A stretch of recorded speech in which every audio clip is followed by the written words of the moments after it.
కనురెప్ప మరల్చలేని అందం ఆయన సొంతం.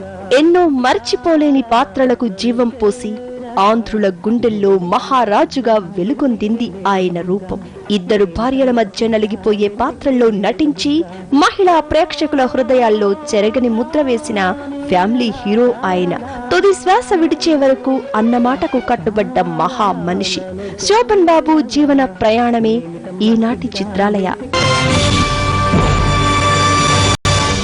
ఆంధ్రుల సోగ్గాడు, అందాల నటుడు, ఇలా ఎన్ని పేర్లతో పిలిచినా శోభన్ బాబుకు ఇట్టే సరిపోతాయి.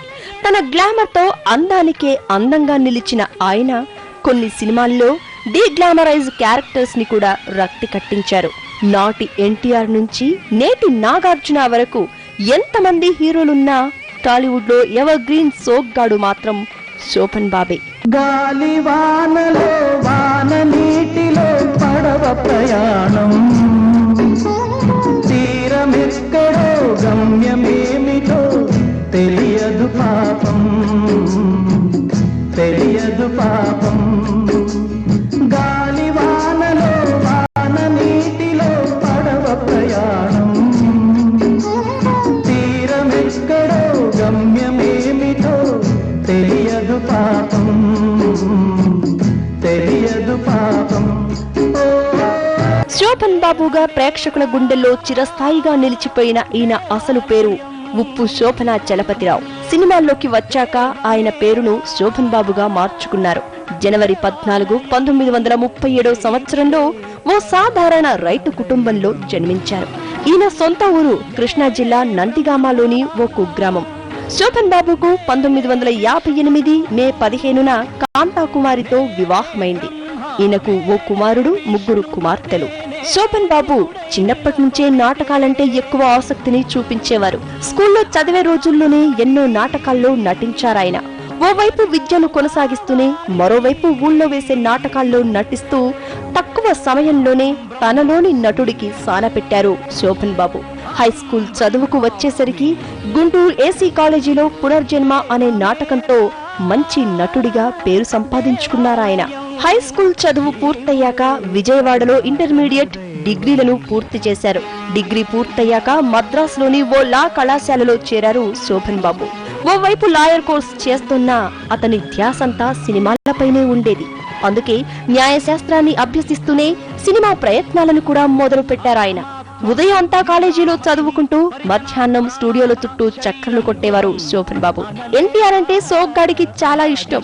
ఆయనకు వీరాభిమాని కూడా. అవకాశాల కోసం కాళ్లరిగేలా తిరుగుతున్న శోభన చలపతిరావుకు దైవబలం అనే సినిమాలో వచ్చిన క్యారెక్టర్ లభించింది. విచిత్రం ఏంటంటే తను చిన్నప్పటి నుంచి ఎంతగానో అభిమానించే ఎన్టీఆర్ సినిమాలోనే సోగ్గాడికి తొలి సినిమా అవకాశం రావటం. ఆ సినిమాతో తన పేరును శోభన చలపతిరావు నుంచి శోభన్ బాబుగా మార్చుకున్నారాయన. ఆ సినిమా సమయంలోనే చిత్రపు నారాయణరావు నిర్మించిన భక్త శబరిలో మరో చిన్న పాత్రను పోషించారు శోభన్. ఆ సినిమా కాస్త పర్వాలేదు అనిపించడంతో శోభన్ కు ఇండస్ట్రీలో కొంత గుర్తింపు వచ్చింది.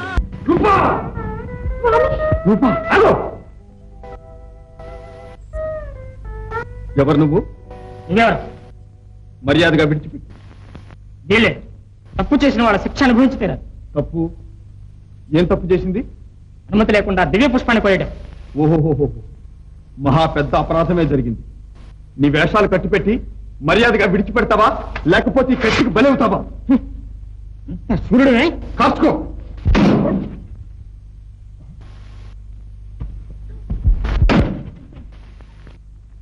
ఈ కత్తులు కటార్లు ఇక్కడేం పనిచేయవని ఇప్పటికైనా తెలిసిందా?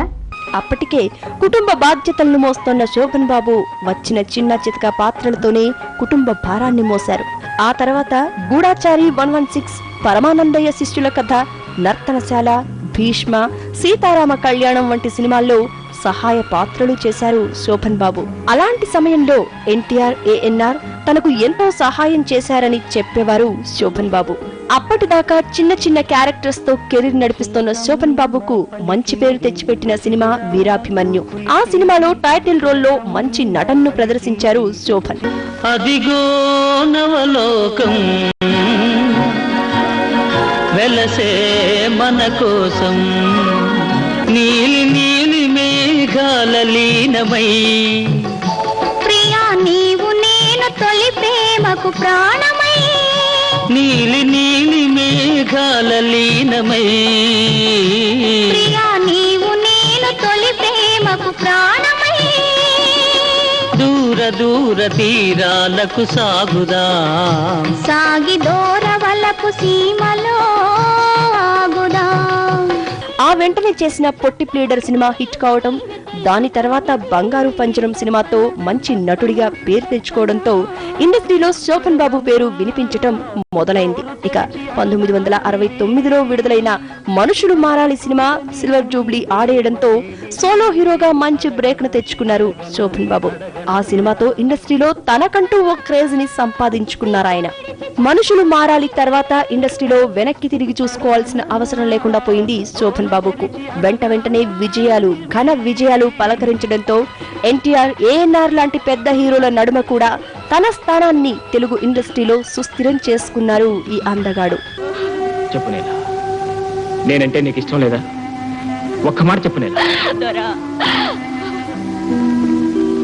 ఎలా చెప్పను, నా గుండెల్లో దడగా ఉంది. ఇదంతా కల్లా ఉంది దొరా. 1971లో వచ్చిన చెల్లెలి కాపురం సినిమా శోభన్లోని మరో కోణాన్ని ప్రేక్షకులకు పరిచయం చేసింది.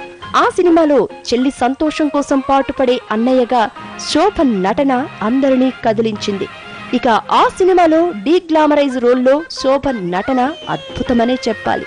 కెరీర్ లో మంచి ఊపు మీద ఉన్నప్పుడు ఏ హీరో చేయని సాహసం చెల్లెలి కాపురం సినిమాతో చేశారు శోభన్ బాబు.